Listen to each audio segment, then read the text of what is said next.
السلام علیکم ورحمۃ اللہ وبرکاتہ۔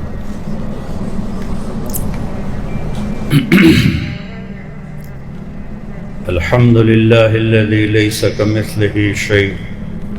وہو السمیع البصیر المتعالی عن الشریک والشبیہ والبدیل والنظیر، واشہد ان لا الہ الا اللہ وحدہ لا شریک لہ، واشهد ان سيدنا ومولانا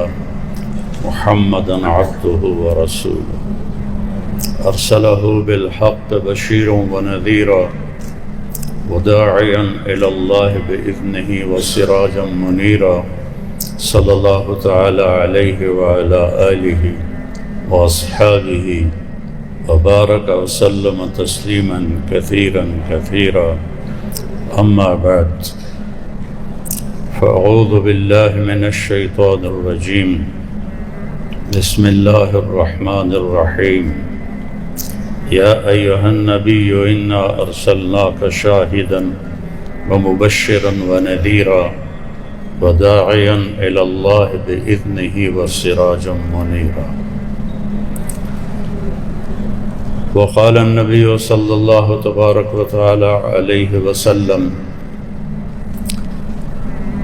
کفا بالمرء لقیمات یقمن به صلبہ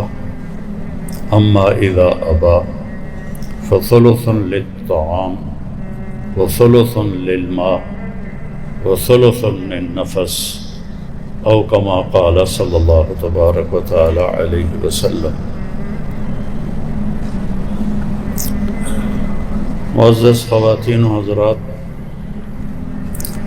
انسانی فطرت ہے جب کسی شخصیت سے متاثر ہوتا ہے تو اس کی بات سے بھی متاثر ہوتا ہے، اس کی حیثیت سے، اس کے علم سے، کسی بھی چیز کا جب اثر لیتا ہے تو پھر اس کی بات کا اثر لیتا ہے۔ شخصیت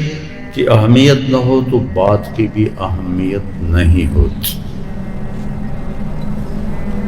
رسول پاک صلی اللہ علیہ وسلم کی زندگی ایک کامل اور اکمل نمونہ ہے۔ لَقَدْ كَانَ لَكُمْ فِي رَسُولِ اللَّهِ أُسْوَةٌ حَسَنَةٌ، سب سے اعلیٰ نمونہ میرے نبی کی زندگی ہے۔ فَلَا وَرَبِّكَ لَا يُؤْمِنُونَ، فَلَا وَرَبِّكَ لَا يُؤْمِنُونَ، اب یہ حکیم ہوں یا ڈاکٹر ہوں یا مولوی ہوں یا عورتیں ہوں یا مرد ہوں یا عرب ہوں یا عجم ہوں، اللہ تعالیٰ کہہ رہا ہے مجھے آپ کے رب کی قسم، آپ ان کو بتا دیں لا یؤمنون حتی یحکموک فیما شجر بینہم، جب تک آپ کی بات کے سامنے سر نہیں چکائیں گے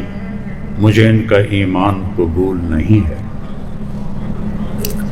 تو ہمارے دلوں سے اللہ کے نبی کی شخصیت کا تاثر اٹھ گیا ہے، بہت کمزور پڑ گیا ہے، لہذا آپ کی بات کا کوئی وزن ہی نہیں ہوتا۔ وزن ہوتا ہے جب شخصیت کا وزن